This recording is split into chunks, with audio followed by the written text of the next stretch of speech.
Most people buying their first ham radio make the same mistake.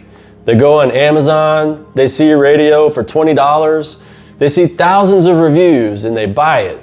And sometimes that's fine, but often it's not fine, and they don't find out until they're already frustrated.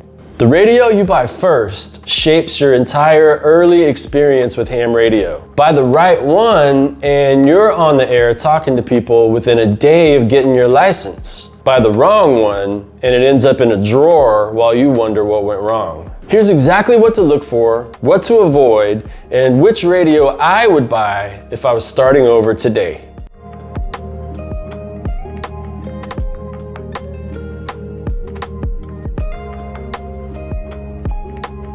Before I get into specific radios, let me explain the landscape, because this is where a lot of people get confused before they even start. Ham radio covers a wide range of frequencies. The main ones your technician license opens up are called VHF and UHF, very high frequency and ultra high frequency. These are your local bands. They travel line of sight, they hit local repeaters, and they let you talk to people in your area. That's primarily where you're going to be operating as a new technician. HF, high frequency, is a different world. That's where you talk across the country and around the planet. While you do get some very limited access to HF with your technician license, using most of the HF bands requires a general class license or higher and a different radio and antennas. We're not talking about that today. What we're talking about today is the handheld radio called an HT, which stands for handheld transceiver. This is your first radio, and there are basically three main options worth looking at.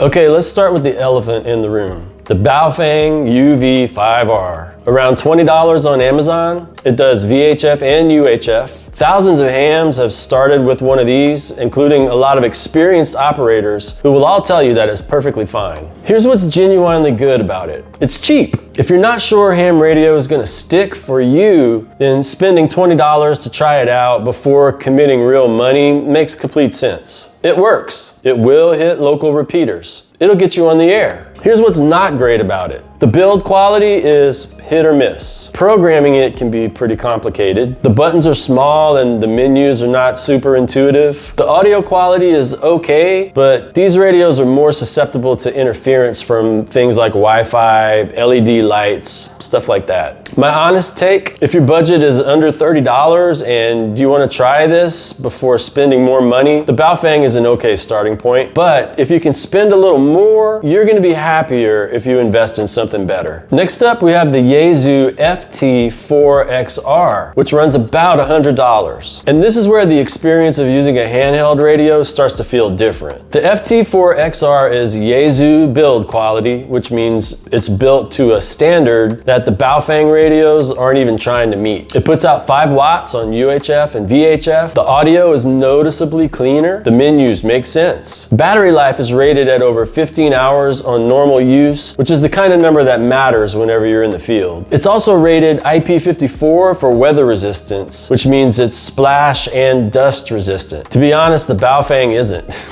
That matters when you're using this thing in rough conditions. This is what I would buy as a beginner if I decided that ham radio was something that I was going to stick with. It costs more than the Baofeng, obviously, but what you get for that $80 difference is a radio that won't fall apart in your hands and doesn't frustrate you as much. And when you're new to this hobby, removing frustration really matters. Here's something most people skip, and it matters more than which radio you buy: the antenna. Whatever radio you buy, you will definitely want to upgrade the antenna. The stock rubber duck antenna that comes with any handheld radio is probably the weakest part of the whole package. They designed it to be compact, not to be high performance. A Diamond SRH-77CA or a similar aftermarket antenna costs $20 to $30, and it can make a big difference with extending your range. That's not just marketing language, it's physics. A better antenna puts more of your signal where it needs to go. So swap out out the antenna before you do anything else. The third option is the Yaesu FT-70DR. Costs around $190. This one does everything that the FT-4XR does, and it adds C4FM, which is a digital voice mode. In practical terms, C4FM means cleaner audio, less interference, and access to digital repeaters. It also opens up the WiresX network, which links repeaters over the internet. That means a handheld radio in your city can connect to a repeater on the other side of the country. Now, as a beginner, do you really need this? Not necessarily, but if you're in an area with active digital repeaters, and a lot of metro areas are, the FT-70DR gives you access to that from day one. You won't be locked out of the digital side of the hobby while you grow. The FT-70DR also works in standard analog FM, so it's completely compatible with any repeater that the FT-4XR would hit. There's no downside to the digital capability, it just adds more options. Quick pause. If you're watching this and you haven't gotten your license yet, and you're still trying to figure out whether ham radio is actually right for you before you invest in anything, I just want you to know I made a free course for exactly that situation. No pressure, no sales pitch, just an honest look at this hobby so that you can make that call for yourself. The link is in the description. To sum things up, here's the actual recommendation. If you're just testing the waters, go ahead and get a Baofeng UV-5R. Spend $20, get on the air, and see if it clicks with you. If you're committed to ham radio at this point, get the Yaesu FT-4XR. You get better audio, a better battery, it's easier to use, and it's built to a standard that won't frustrate you while you're still learning. If you want room to grow into digital modes from day one, go ahead and get a Yaesu FT-70DR. The extra $90 over the FT-4XR